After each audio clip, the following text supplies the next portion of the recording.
ఐటీలో ఎంట్రీ కావాలా? Trainee software engineer గా అజా కోడింగ్ ట్యూటర్ లో 2 వీక్స్ ట్రయల్ పీరియడ్ లో వెంటనే చేరండి. హాయ్ హలో నమస్తే welcome back to Suman TV. ప్రస్తుతం మనతో పాటు ఉన్నారు Edunine career guidance director Venugopal గారు. సార్తో మాట్లాడదాం. నమస్తే సార్. నమస్తే మేడం. సార్, ఇప్పుడు అమెరికాలో ఉన్నటువంటి మన ఇండియన్ సాఫ్ట్వేర్స్ పరిస్థితి ఎలా ఉంది? మన ఐటీ జాబ్స్ అసలు ఉంటాయా పోతాయా అంటే మీ అనాలైసిస్లో ఏం చెప్తారు సార్? మేడం, ఇప్పుడైతే ట్రంప్ అయితే అడ్మినిస్ట్రేషన్ అయితే స్టార్ట్ అయిపోయింది. మనకి జనవరి నుంచి ఆయన ప్రెసిడెంట్గా ప్రమాణ స్వీకారం చేసిన తర్వాత అమెరికాలో పెనుమార్పులు వస్తాయని చెప్పాలి. ఎందుకంటే డొనాల్డ్ ట్రంప్ అనే వ్యక్తి బిజినెస్ ఫ్రెండ్లీగా ఉంటాడు అండ్ ఇమ్మిగ్రెంట్ యాంటీగా ఉంటాడు. ఈ రెండు విషయాలను గమనించినప్పుడు H1B మీద ఎవరైతే అక్కడ ఉన్నారో వీళ్ళకైతే తిప్పలు తప్పవు మేడం. ఎందుకు అంటే ఇంతకుముందు ప్రీవియస్ అడ్మినిస్ట్రేషన్లో కూడా వాళ్ళందరినీ 30 తిప్పలు పెట్టి 3 చెరువులు నీళ్ళు తప్పించాడు ఆయన. ఆయన యొక్క కాన్సెప్ట్ ఏంటి అంటే ఇమిగ్రెంట్స్ వచ్చారా, మనకి ఇక్కడ ఇన్వెస్ట్ చేశారా, వెళ్ళిపోయారా అంటే బాగా టాలెంట్ ఉన్నటువంటి వాళ్ళని తప్పనిస్తే ఎవ్రీ 1 ఇయర్కి ఒకసారి ఇప్పుడు ఏమైపోద్ది అంటే మేడం, ఒక ఫ్యామిలీగా అక్కడ పోయి ఉంటారు, పిల్లల్ని చదివించుకుంటూ ఉంటారు అనమాట. అంటే ఇప్పుడు మన ఈ జనరేషన్ యంగ్ జనరేషన్ ఎవరైతే ఉన్నారో 25, 30, 35లో ఉన్నటువంటి వాళ్ళందరూ కూడా నిరంతరము ఈ వీసా యొక్క స్ట్రగుల్లోనే వాళ్ళ జీవనాన్ని నెక్స్ట్ 4 ఏళ్ల పాటు గడపాల్సిన పరిస్థితి అయితే ఉంది. ఇప్పుడు మాకు తెలిసినటువంటి ఎంతోమంది మిత్రులు లేకపోతే మాకు తెలిసినటువంటి ఫ్రెండ్స్ వాళ్ళ పిల్లలందరూ ఇక్కడ కూడా వాళ్ళు ఈఎంఐలు తీసుకొని ఇల్లు కొనుక్కొని ఉంటారు, అదేవిధంగా కారు కొనుక్కొని ఉంటారు, పిల్లల్ని చదివించుకుంటూ ఉంటారు. వాళ్ళంతా కూడా ఒక రకంగా చెప్పాలంటే డిస్టర్బ్ అయిపోయినటువంటి పరిస్థితి. ఎవరైతే అక్కడ గ్రీన్ కార్డ్ హోల్డర్స్ ఉన్నారో వాళ్ళ వరకు మేలే మేడం, వాళ్ళకి ఎటువంటి ఇబ్బంది లేదు. ఎవరైతే H1B మీద ఉన్నారో లేకపోతే డిపెండెంట్ వీసా మీద ఉన్నారో L1 మీద ఉన్నారో స్పౌస్ జాబ్ చేసుకునేదానికి అవకాశం ఇవ్వద్దని చెప్పేసి ఈయన ఒక పాలసీ పెట్టుకుంటాడు. అట్లా తీసుకున్నప్పుడు ఈయన అడ్మినిస్ట్రేషన్లో మాత్రం అక్కడ ఉన్నటువంటి వాళ్ళందరికీ కూడా ఇబ్బందికరమైనటువంటి సిచ్యువేషనే. కానీ ఇప్పుడు మీరు అన్నారు కదా అక్కడ సాఫ్ట్వేర్ ఉద్యోగాలు ఉంటాయా పోతాయా అనేది, ఇది ఒక్క ట్రంప్ మీద ఆధారపడి ఉండదు మేడం. ఎందుకంటే ఆర్టిఫిషియల్ ఇంటెలిజెన్స్ వల్ల లక్షలాది ఉద్యోగాలు ఒకవైపు పోతూ ఉన్నాయి. కానీ ట్రంప్ రావడం వల్ల ట్రంప్ ఏమంటున్నాడంటే ఇప్పుడు ఈయన కొన్ని విషయాలకు వ్యతిరేకంగా ఉంటాడు. ఫర్ ఎగ్జాంపుల్ ఇప్పుడు ఉదాహరణకి ఉక్రెయిన్కి బిలియన్స్ ఆఫ్ డాలర్స్ అమౌంట్ అనేది మన అమెరికా అనేది స్పెండ్ చేస్తూ ఉంది. అదేవిధంగా మన ఇజ్రాయెల్కి కూడా స్పెండ్ చేస్తూ ఉందన్నమాట. పర్యావరణ పరిరక్షణ కోసం కొన్ని వేల డాలర్స్, లక్షల డాలర్స్ వీళ్ళు స్పెండ్ చేస్తుంటారు అనమాట. ఇటువంటి ఫండ్ మొత్తాన్ని అమెరికా యొక్క మార్కెట్స్లోకి తీసుకొచ్చి అమెరికా వెల్ఫేర్ కోసం ఖర్చు పెట్టాలనేటువంటిది ట్రంప్ యొక్క ప్రధానమైనటువంటిది. దీనివల్ల ప్రాజెక్ట్స్ పెరిగి ఉద్యోగ అవకాశాలు పెరగతాయని చెప్పేసి ఒక సెక్షన్ ఆఫ్ పీపుల్ అయితే బలంగా చెప్తున్నారు. ఇప్పుడు సపోజ్ ఒక కంపెనీ ఉంది మేడం, వాళ్ళు H1B వీసాలో సపోజ్ ఒక 100 ఉన్నాయనుకుందాం ఫర్ ఎగ్జాంపుల్.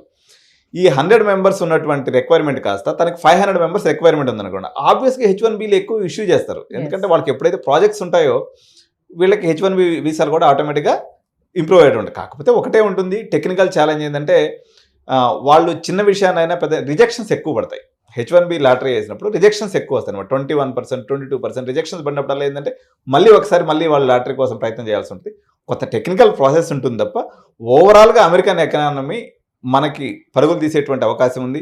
ఎందుకంటే అమెరికాలో ఎప్పుడైతే పెట్టుబడి పెడతాయో ప్రాజెక్ట్స్ మీద ఎక్కువ వస్తాయి. ఎందుకంటే వాళ్ళు ఇంట్రెస్ట్ రేట్స్ తగ్గించినప్పుడు సహజంగా వాళ్ళు ఎక్కువ మనీని లెండ్ చేసుకొని ఎక్కువ మనీని తీసుకొని బ్యాంక్స్ దగ్గర నుంచి కొత్త ప్రాజెక్ట్స్ అనేవి స్టార్ట్ చేస్తారు.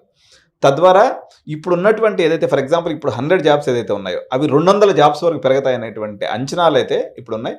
దానివల్ల అమెరికన్ ఎకానమీ ఎప్పుడైతే బూస్ట్ అవుతుందో తద్వారా ఉపాధి అవకాశాలు అదేవిధంగా సాఫ్ట్వేర్ ప్రాజెక్ట్స్ కూడా పెరుగుతాయి. ఎన్ని ఉన్నప్పటికి కూడా ఇంత ఎవరైతే ఉన్నారో 100% అందరూ సస్టైన్ అయ్యేటువంటి అవకాశం లేదు. ఇప్పుడు ఉన్నటువంటి దాని మీద డబుల్ మెరుగుదలే ఉంటుంది తప్ప ట్రంప్ వల్ల టెక్నికల్గా ఇబ్బందులు, H1B వీసా విషయంలో ఇబ్బందులు, వాళ్ళకి డిపెండెంట్గా ఉండేటువంటి వాళ్ళ విషయంలో ఇబ్బందులు, ఇటువంటి టెక్నికల్ ఇబ్బందులు ఉంటాయి తప్ప ఓవరాల్గా ఉపాధి అయితే మాత్రం పెరుగుతుంది తప్ప తగ్గిపోయేటువంటి అవకాశం ఏం లేదు మేడం. ఆల్రెడీ AI వల్ల లే ఆఫ్స్ వస్తున్నాయని మనం వింటూనే ఉన్నాం సార్. ఇప్పుడు ట్రంప్ రావడము అంటే ఈ రెండు ఒకేసారి యాడ్ అవ్వడంతో ఏం ప్రాబ్లం లేదని అంటారా మీరు జాబ్స్కి? అంటే యాక్చువల్గా ఏమైందంటే మేడం, అమెరికా యొక్క స్పెండింగ్ అనేది ఏదైతే ఉంటుందో చాలా డైవర్సిఫైడ్ సెక్టార్లో ఉంటుంది అనమాట. ఈయన బిజినెస్ ఫ్రెండ్లీ కావడం వల్ల ఇప్పుడు అమెరికన్ కంపెనీస్కి ప్రాజెక్ట్స్ రూపంలో ఫండ్స్ రూపంలో ఇబ్బంది లేకుండా చేస్తాడు. ఎందుకంటే ఇలాన్ మస్క్ ఎవరైతే ఉన్నాడో ఆయన్ని కూడా ట్రంప్ అడ్మినిస్ట్రేషన్లో తీసుకొని అమెరికాని ప్రపంచంలో కల్లా గ్రేట్గా చేయాలనే కాన్సెప్ట్తో అన్ని కంపెనీస్కి ఫండ్స్ ఫ్లో పెరుగుతుంది, అదేవిధంగా ప్రాజెక్ట్స్ కూడా పెరుగుతాయి. కాబట్టి తద్వారా ఉపాధి అవకాశాలు పెరుగుతాయి తప్ప నష్టం లేదు.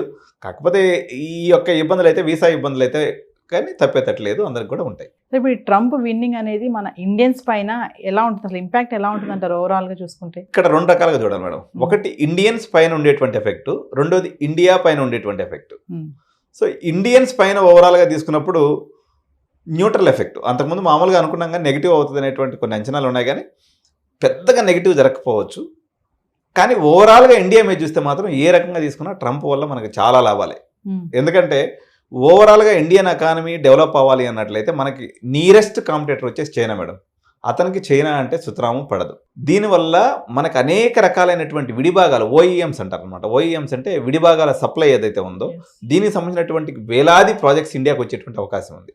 దీనివల్ల మన ఇండియాలో పర్టికులర్గా మెకానికల్ చదువుకున్నటువంటి విద్యార్థులకి, లేకపోతే ఏరోస్పేస్లో చదువుకున్నటువంటి విద్యార్థులకి, ఏరోనాటికల్ చదువుకున్నటువంటి విద్యార్థులకి వీళ్ళందరికీ కూడా ఉపాధి అవకాశాలు వస్తాయి. కానీ వేరే సాఫ్ట్వేర్ పరంగా తీసుకున్నప్పుడు కొంత ఇబ్బంది. ఎందుకంటే ఈయన ట్యాక్స్ అనేది ఇంపోర్ట్స్ మీద విపరీతంగా పెంచుతానని అంటున్నాడు. ఈ ట్యాక్స్ ఇప్పుడు మనం తయారు చేసేటువంటి సాఫ్ట్వేర్లో దాదాపు 70% సాఫ్ట్వేర్ ఎక్స్పోర్ట్ టు అమెరికా అనమాట. ఎప్పుడైతే వాళ్ళు ట్యాక్స్లు పెంచుతారో ఆటోమేటిక్గా మన కంపెనీల యొక్క ఫినాన్షియల్ అనేది క్రంచ్ వస్తుంది వీళ్ళకి. తద్వారా వీళ్ళు ఏం చేస్తారంటే కంజ్యూస్గా తయారవుతారు. వాళ్ళు ఎప్పుడైతే కంజ్యూస్గా తయారవుతారో మన సాఫ్ట్వేర్ ఎంప్లాయీస్కి ఇంక్రిమెంట్స్ ఉండవు, కొత్త వాళ్ళని తీసుకునేటువంటి శక్తి వాళ్ళకు ఉండదు. ఈ ఇబ్బందులు అనేది ఉంటుంది. ఎందుకంటే సస్టైనబిలిటీ అనేది వీళ్ళకి తక్కువ అయిపోతుంది అనమాట. ఎందుకంటే వాళ్ళు ట్యాక్స్ పెంచడం ద్వారా. సో ఈ ఇబ్బంది అయితే మనకు ఉంటుంది. అయినప్పటికీ ఆయన ఏమంటున్నాడంటే 60% ట్యాక్స్ని చైనా నుంచి వచ్చే ప్రొడక్ట్స్ మీద వేస్తాను, అదేవిధంగా వేరే ఇండియా నుంచి వచ్చే వాళ్ళకి మాత్రం 20 నుంచి 25% ట్యాక్స్ వేస్తానని ప్రజెంట్ తను ఎలక్షన్ టైంలో చెప్పినటువంటి మాట. అదే నిజమైనట్లయితే కంపారిటివ్లీ మనం లాభపడతాము కంపేర్ టు చైనా. కానీ సాఫ్ట్వేర్ పాయింట్ ఆఫ్ వ్యూలో మాత్రం ఫైనాన్షియల్ క్రంచ్ అనేది కొంత సాఫ్ట్వేర్కి వచ్చేసింది. ఆల్రెడీ ఏఐ ఉపద్రవం ఉంది. 4 సంవత్సరాల నుంచి అసలు ప్లేస్మెంట్స్ అన్న మాటే లేవు. దానికి తోడు ఇదిగానే యాడ్ అయింది అన్నట్లయితే కంపెనీస్ యొక్క ఆర్థిక సౌలభ్యం తగ్గిపోయి మన ఇక్కడ లోకల్గా ఉన్నటువంటి సాఫ్ట్వేర్ ఎవరైతే చదువుతున్నారో విద్యార్థులకు మాత్రం డెఫినెట్గా వీళ్ళకైతే కొంత ఇబ్బంది జరిగేటువంటి అవకాశం అయితే ఉంది మేడం. అంటే సార్ ఇప్పుడు వలసగా వెళ్తారు కదా, ఇమిగ్రెంట్స్ ఉంటారు, ఇల్లీగల్గా వెళ్తారు కదా, వాళ్ళపైన బాగానే ఇప్పుడు స్ట్రిక్ట్గా ఉంటుందంటారా? 100% స్ట్రిక్ట్గా ఉంటుంది మేడం. ఆయన ఇల్లీగల్ ఇమిగ్రేషన్ విషయంలో చాలా, అంటే ట్రంప్ యొక్క సహజ స్వభావం ఏంటంటే నోటికి ఎంత మాట వస్తే అంత మాట అంటారు అనమాట. ఆయన ఈ మధ్య ఒక మీటింగ్లో చెప్తూ వాళ్ళు పిల్లులు తింటారు, కుక్కలు తింటారు, వాళ్ళు మనుషులు కాదన్నట్టుగా మాట్లాడతారు. అంటే ఇల్లీగల్ ఇమ్మిగ్రెంట్స్ అనే మాటే తనకు ఒక నచ్చనటువంటి మాట. మెక్సికో గోడ కడతానంటాడు ఎంతసేపుకి, ఆ నుంచి ఎవరిని రాని అంటాడు. అందువల్ల ఇక్కడ 2 రకాల ఇబ్బందులు ఉన్నాయి. ఒక 9 లక్షల మంది ఎవరైతే, ఒక 9 నుంచి ఒక 10 లక్షల మంది ఇక్కడికి వెళ్ళినటువంటి వాళ్ళ పేరెంట్స్ అక్కడే ఉన్నారు, కానీ పిల్లలు అక్కడ పుట్టలేదు. వాళ్ళు అక్కడే పుట్టి పెరిగి పెద్దవాళ్ళు అయిపోయారు. ఇప్పుడు వాళ్ళకి పౌరసత్వం ఇవ్వనంటున్నాడు ఆయన. ఫస్ట్ అదే ఇప్పుడు పాపం వాళ్ళు ఒక 10 లక్షల మంది, వాళ్ళు పాపం 10th క్లాస్ అక్కడే చదివిండ్రు, ఇంటర్ అక్కడే చదివిండ్రు, డిగ్రీ అక్కడే చదివిండ్రు, పాపం అక్కడే ఉన్నారు. వాళ్ళకి అసలు మామూలుగా ఇండియన్ ఫ్రెండ్స్ కూడా ఎవరు లేరు. కానీ ఇప్పుడు వాళ్ళు ఏంటంటే వాళ్ళు అమెరికన్ సిటిజన్స్ కాదు అంటున్నారు. అంటే యాక్చువల్గా ఇండియన్స్ ఎప్పుడు కూడా పెద్దగా ఇల్లీగల్ ఇమిగ్రేషన్ చేయరు మేడం. వాళ్ళు జనరల్గా ఏంటంటే పాకిస్తానీస్, బంగ్లాదేశ్, తర్వాత వీళ్ళు ఆ మెక్సికో బార్డర్లో పోయేసి సల్లంగా దూరి లోపలికి వెళ్ళిపోతుంటారు తప్ప ఇండియన్ ఇల్లీగల్ ఇమిగ్రెంట్స్ ఓవరాల్గా మనం తీసుకున్నప్పుడు ఇట్లాంటి వాళ్ళు ఉన్నారు. ఎవరు అక్కడే పిల్లలు పుట్టకుండా, మామూలుగా అమెరికాలో పౌరసత్వం ఎట్లా ఉంటుందంటే ఒకవేళ ఈమె ప్రెగ్నెన్సీతో పోయి అక్కడ పాప లేకపోతే బేబీ పుట్టింది అనుకోండి, వాళ్ళకి బై డిఫాల్ట్ అమెరికన్ సిటిజన్షిప్ అనేది వచ్చేస్తుంది.